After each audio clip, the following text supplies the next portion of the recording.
design with a very, very small frontal area. It has 2 seats, of course it's got a retractable undercarriage.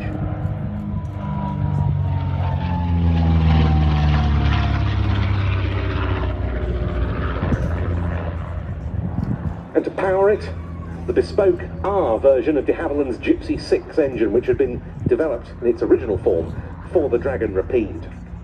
The first flight of the Comet wasn't made until the 8th of September 1934. This one followed just over a month later, and then there was just in excess of a week until the race start. It was to be flown by Charles W.A. Scott and Tom Campbell Black.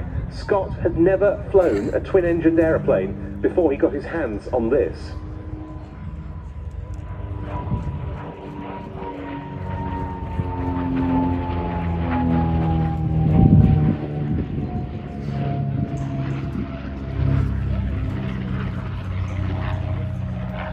Come the race itself, the plan was that all 3 Comets would fly directly to Baghdad.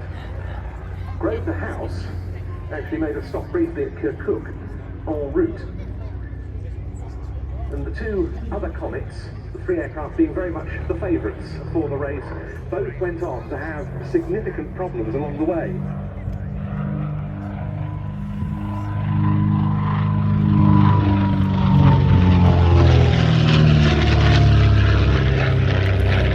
Grosvenor House, however, was fairly untroubled. It was first across